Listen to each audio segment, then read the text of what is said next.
She was just a teacher walking a student home. A flash of steel, a selfless act, and her life hung by a thread. Hours later, 150 stone-faced bikers sealed off the courthouse. This is why. The late afternoon sun cast a warm, golden glow on the granite steps of the courthouse, making the two bronze lion statues at its entrance seem to guard secrets of justice and time. For Ava Monroe, a 30-year-old teacher with a kind smile and a cascade of auburn hair, it was just another Tuesday. Her simple floral dress fluttered in the gentle breeze as she held the small hand of 8-year-old Leo Vance, one of her brightest students, chattering excitedly about a science project involving volcanoes. The air was filled with the distant hum of city traffic and the innocent sound of Leo's laughter. It was a scene of perfect, unremarkable peace. That peace shattered in the space of a heartbeat. Near the base of the steps stood a formidable figure, a man built like a mountain with a weathered face marked by an old scar that cut through his left eyebrow. This was Marcus Wrecking Ball Thorne, president of the Iron Sentinels Motorcycle Club. He wasn't there for trouble. He was waiting for a brother being processed inside. His men, a handful of loyal sentinels, stood nearby, their leather vests bearing the club's insignia, a stoic, ironclad knight. But trouble had come looking for him. Slipping through the sparse crowd of onlookers was Julian Croft, a gaunt figure whose eyes held the cold emptiness of a viper. He wore the colors of a rival club, and in his hand, concealed beneath a cheap jacket, was the cold promise of a stiletto knife. His target was Marcus. His hatred was a poison he intended to deliver personally. Ava noticed the shift first. Not the man, not the weapon, but the subtle ripple in the atmosphere, the way the air grew tense and heavy. Leo, sensing her sudden stillness, squeezed her hand tighter. Her eyes scanned the scene, and then she saw it. The glint of polished steel as Croft's hand emerged from his jacket. He moved with a terrifying speed, lunging directly toward Marcus. But in that split second of unfolding violence, Ava saw what the attacker did not. Leo, frozen in wide-eyed fear, was standing directly in the path between Croft and his target. There was no time for thought, no moment for calculation. There was only instinct. Ava's body moved before her mind could scream a warning. She released Leo's hand, shoved him backward with a force that sent him tumbling safely away, and stepped directly into the path of the blade. The steel plunged deep into her shoulder, a searing, white-hot agony that ripped through muscle and sinew. A gasp escaped her lips, but she didn't scream. Her legs buckled. A dark crimson flower bloomed instantly across the delicate pattern of her floral dress, a stark and brutal contrast. The few people who witnessed it cried out in horror, but Ava's fading vision was fixed only on Leo, who was staring, trembling but unharmed. Marcus Thorne's reaction was volcanic. He surged forward, his powerful arms catching Ava before she could collapse onto the hard granite. Around him, his men descended on Julian Croft like a force of nature, slamming him to the ground before he could strike again. The chaos erupted as Courthouse security swarmed out, sirens wailing in the distance as police backup flooded the square. Through a haze of dizzying pain, Ava looked up into Marcus's face. For a fleeting moment, she saw not the hardened leader of a notorious motorcycle club, but a man completely blindsided by an act of sacrifice so pure it defied his world.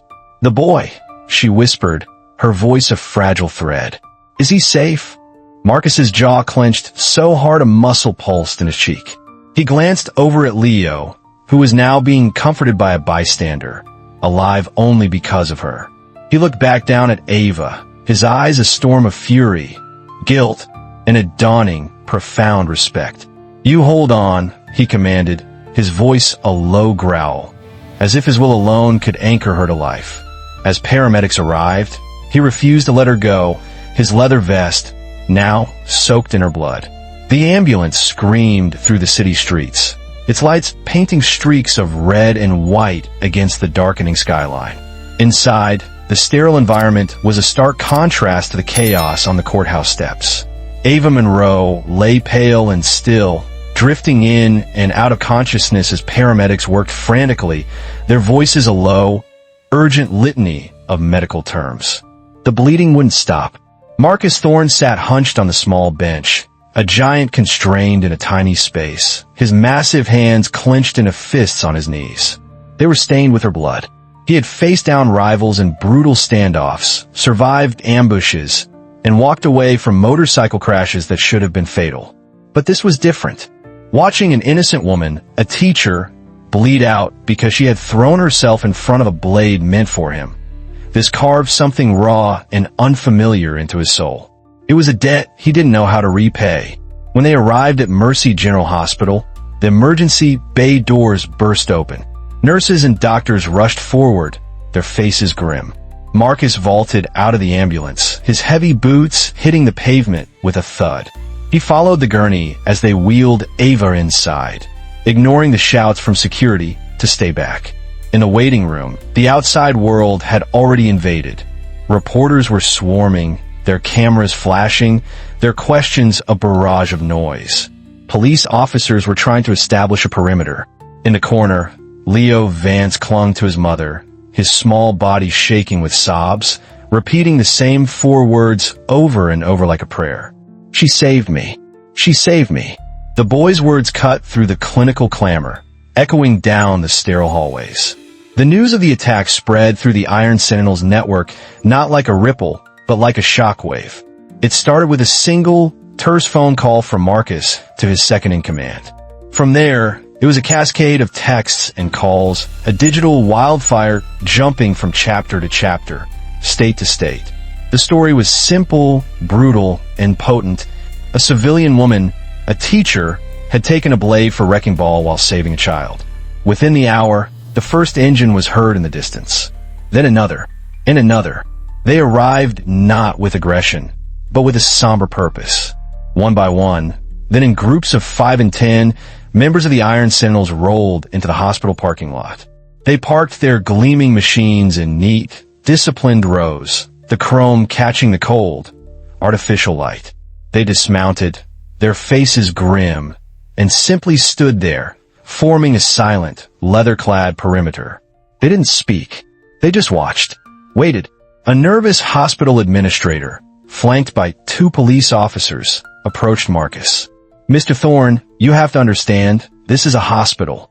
Your men, they're intimidating the staff, the patients. They need to leave." Marcus turned slowly, his eyes, hard as flint, meeting the officers. His voice was low, controlled, but carried an absolute authority that no uniform could challenge. "That woman is in there fighting for her life because of me," he said, his tone leaving no room for argument. "She won't be alone. My men aren't here for trouble. They're here to stand vigil. They will be silent. They will be respectful, but they will not leave. Not until she does." The officer looked from Marcus's unyielding face to the growing sea of silent bikers in the parking lot and made a wise decision. He gave a slight nod and backed away. The vigil had begun. The red light above the operating room door was a malevolent eye, staring down at the anxious occupants of the surgical waiting area. For Marcus, every second it remained lit was a new form of torture. He paced the length of the hallway, a caged lion, the dried blood on his vest a stiff, dark reminder of his powerlessness. Inside that room, under the intense glare of surgical lamps, Ava's life was hanging by the thinnest of threads. The surgeon's voice was clipped and focused. "More suction. The artery is shredded. We're losing her." Twice, her heart faltered. The steady beep of the monitor devolved into a single, terrifying, unbroken tone that froze the blood of everyone in the room. Twice, they brought her back, her body jolting under the electric shock of the defibrillator paddles. Each time, it felt less like a medical procedure and more like a desperate battle against the encroaching darkness. A nurse burst through the doors, her face pale. "She's lost too much blood. We're burning through our own negative supply. We've put out a call, but take mine." Marcus cut in, his voice a gravelly command. He was already rolling up his sleeve. The nurse blinked, taken aback. "Sir, we have to type you. There's a process." "Oh, negative," he stated flatly. universal, tested in the service. Just take it. There was a certainty in his voice that swept away all protocol. Minutes later, he was sitting in a chair, watching his own dark blood flow into a plastic bag, a grim transaction he would have made 1,000 times over. It wasn't enough. He knew it wasn't enough. All he could do was bleed for her, just as she had bled for him. Outside, the vigil grew. The news, amplified by live television broadcasts, had spread beyond the biker community. The image of a teacher sacrificing herself for a child resonated deeply with the public. Soon, a different kind of crowd began to gather at the edge of the hospital grounds.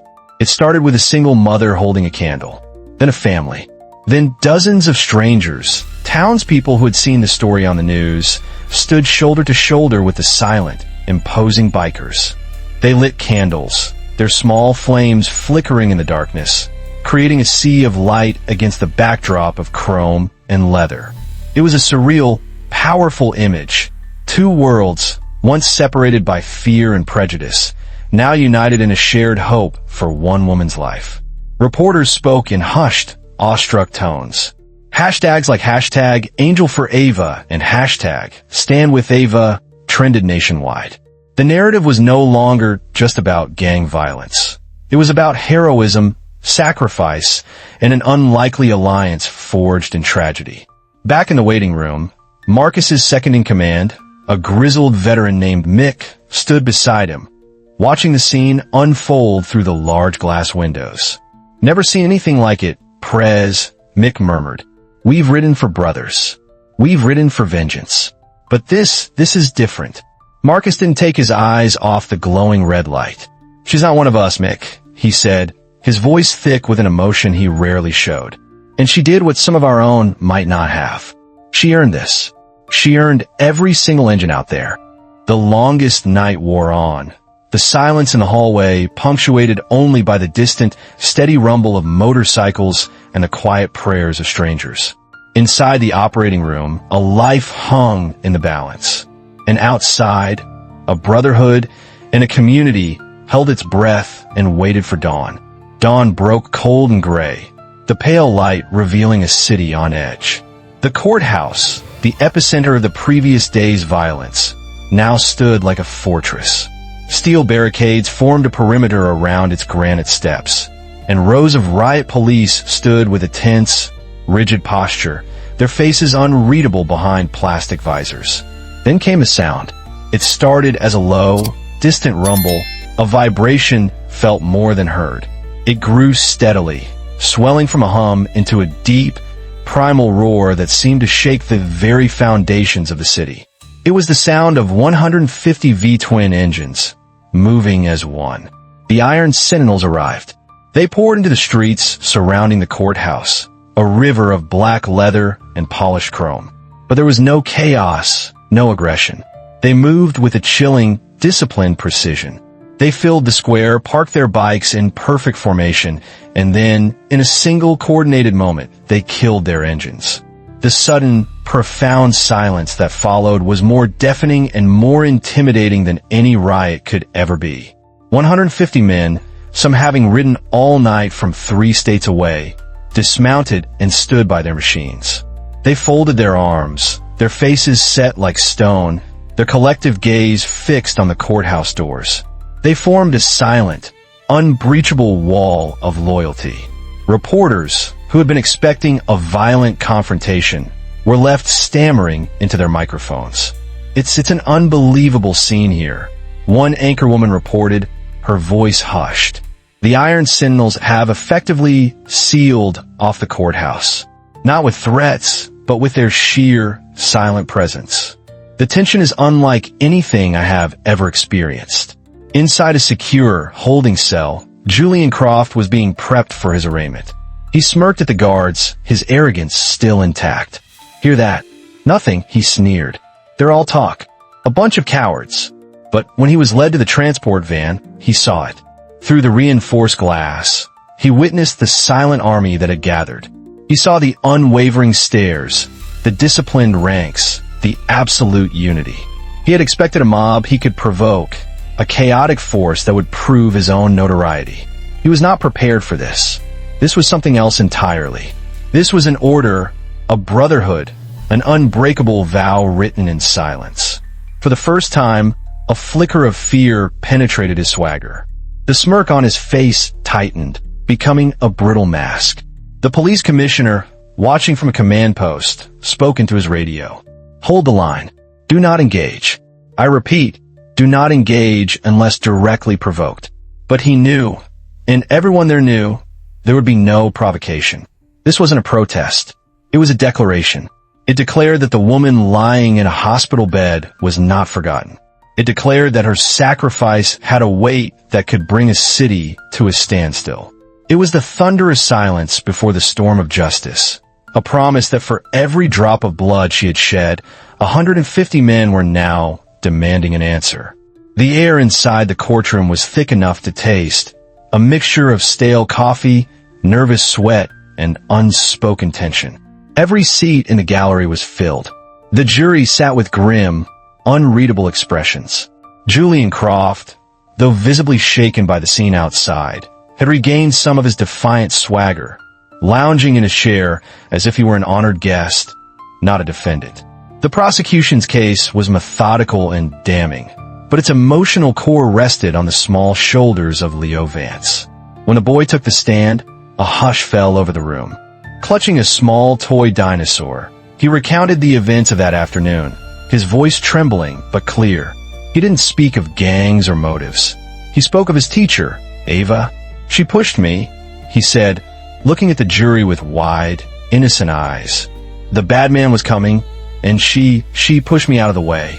She got hurt so I wouldn't." The simple, powerful truth of his words landed like a physical blow. There wasn't a dry eye in the jury box. At that exact moment, miles away at Mercy General Hospital, something miraculous was happening. After a long and brutal fight, Ava Monroe's eyelids fluttered open. A nurse, checking her vitals, gasped. Ava's lips moved, forming a single, raspy word. "Lao!" The news shot through the hospital like an electric current. A doctor immediately called the police liaison at the courthouse. The message was relayed to a detective, who then passed a small, folded note to Mick, who was sitting in the back of the gallery. Mick read the note. A slow, genuine grin spread across his grizzled face. He caught Marcus's eye across the room. He didn't need to speak. He simply gave a single, sharp nod. Marcus's stoic expression didn't change, but the immense tension in his shoulders finally eased. He knew. She was back. The jury filed out to deliberate. The wait was agonizing. Outside, the 150 Sentinels stood unwavering, a silent testament to their promise. When the jury returned less than an hour later, everyone knew. The foreman, a middle-aged man with trembling hands, rose to face the court. He cleared his throat and looked directly at Julian Croft, whose smirk had finally vanished, replaced by a pallid mask of dread. On the charge of attempted murder, the foreman's voice rang out, clear and strong. "We the jury find the defendant guilty." A collective gasp swept through the courtroom. On the charge of assault with a deadly weapon. Guilty. On the charge of reckless endangerment. Guilty. With each word, Croft seemed to shrink, the weight of justice pressing down on him. And then it happened. The moment the final guilty verdict was read, Marcus Thorne stood up and gave a subtle, almost imperceptible signal to his men watching from the doorway. The signal relayed outside in an instant. 150 V-twin engines ignited at the exact same second. The sound was not just a roar. It was a physical force, a cataclysmic explosion of sound that shook the courthouse to its foundations. Windows rattled. The judge's gavel, pounding for order, was completely inaudible. It was the sound of a promise kept, a victory declared, a debt honored. It rolled through the city streets, a thunderous salute to the woman who had sacrificed everything and, against all odds, had lived to see justice done. It was the roar of loyalty, and it was the most powerful sound the city had ever heard. Weeks later, the city was still talking about the day the courthouse trembled. The roar of the Iron Sentinels had become the stuff of legend. For Ava Monroe, those weeks were a painful, grueling climb back to life. Every physical therapy session was a battle, every step a victory. The bikers, once a source of fear in the community, had become her unlikely guardians. They didn't crowd her room, but a pair of them were always quietly present at the end of her hospital wing, a silent, reassuring presence. The day she was discharged, the scene outside Mercy General was breathtaking. Rows of motorcycles lined the street, their chrome gleaming. As Ava emerged in a wheelchair, her steps still unsteady, the roar began again. It wasn't the furious sound of the verdict, but a deep, rolling thunder of respect. The bikers formed a corridor of steel and leather, an honor guard to see her home. Marcus was there. He walked beside her wheelchair, pushing it himself for a few feet. "You bled for someone you didn't know," he said, his voice low and heavy with meaning. That kind of loyalty doesn't get forgotten. He pressed a small, stitched token into her hand. It wasn't a club patch, but a simple leather square with the letters ISF, Iron Sentinels family. "You're part of this family now. Forever." The event changed the city. It changed the way people saw the men in leather. They weren't heroes, not saints, but they had shown a capacity for honor that no one had expected. Years passed. The scars on Ava's shoulder faded to a pale silver line, a permanent reminder of the day her life changed. She was back in a classroom, her smile as warm as ever. On a bright, sunny afternoon, she sat in the audience at the local high school graduation. When the announcer called out the name Leo Vance, a tall, confident young man walked across the stage to receive his diploma. He scanned the crowd, his eyes finding Ava. He smiled and lifted his diploma high in the air, a salute just for her. And in that moment, from the far edge of the parking lot, a familiar sound drifted on the breeze.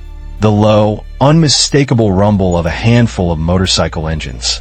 It wasn't a roar, just a quiet acknowledgement from a few riders parked in the distance, their silhouettes dark against the setting sun. They were still watching, still remembering, because a debt of blood, paid with courage, creates a bond that time cannot break. Loyalty, once earned, never truly fades. It just echoes like the sound of engines on an open road. This story is a testament to the fact that heroes can be found in the most unexpected places. What does loyalty mean to you? Was this an act of intimidation or a profound show of respect? Share your thoughts in the comments below. We read every single one, and we believe in respectful conversation. Comment respect? If this story moved you, hit that subscribe button and ring the bell. You won't want to miss the incredible tales we have coming your way. And check out the next video on your screen right now for another story that will stay with you long after it's over. Thank you for being here.